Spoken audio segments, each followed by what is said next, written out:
小朋友，又係我 Miss Choi 嘅。今日我哋又準備上呢個主題堂啦。咁我哋琴日咧，仲記唔記得小朋友我哋學咗啲咩？有冇小朋友去舉手話我知㗎？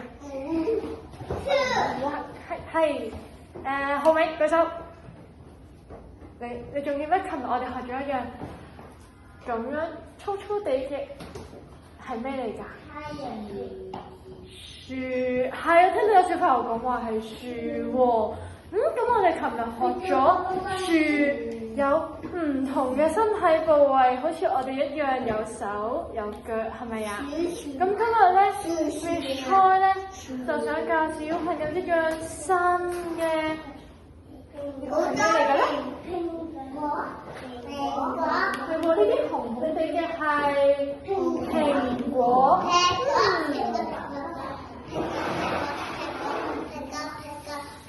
咦，等陣先，老師手上面呢個咩嚟㗎？蘋果嚟㗎。係啊，蘋果啊，有冇小朋友想？問下。坐得好嘅小朋友咧，老師就會行過佢面前，然後俾個蘋果佢。我哋要將啲蘋果咧傳個喎，得唔得？慢慢開始，好，攞住。係啦。我哋聞下先，香唔香啊？係汁汁味㗎。汁味啊？係啊，因為蘋果可以整蘋果汁，係咪啊？油你覺得佢係硬啦定軟㗎？軟㗎。俾希素摸下先。希素，你覺得係硬定軟㗎？軟啊！你覺得軟啊？係好大力，好裝啊！好大個嘅蘋果係咪啊？希素再傳俾明儀啊！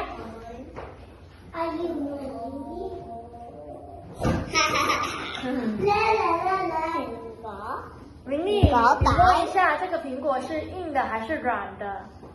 咦，咁見到你啦！蘋果。咁小朋友。考下其他小朋友先，坐喺度嘅小朋友，過嚟呢度望下，呢個企喺度㗎啦。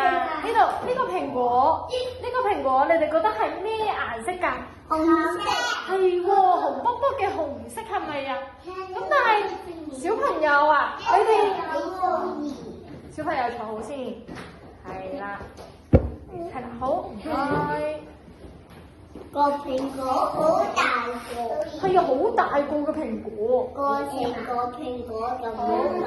你再俾後人望下，都棍棍的。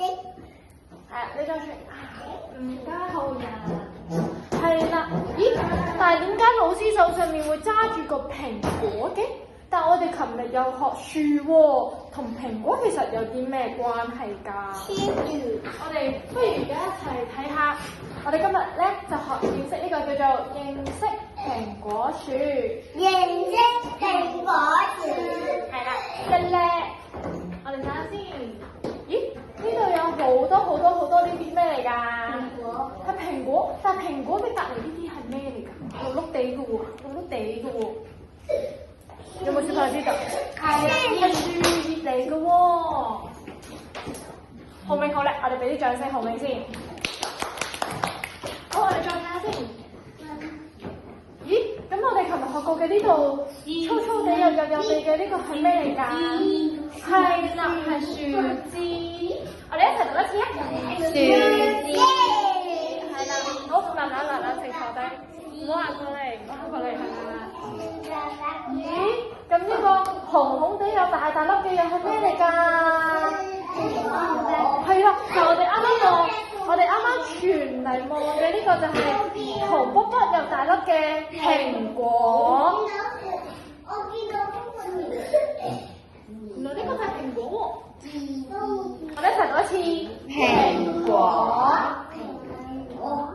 咦？小朋友啊，你覺得呢個蘋果同我啱啱嘅蘋果係咪好相似呀？係啊。咦，咁但係相同嘅蘋果，但係點解隔離呢個又唔同咗？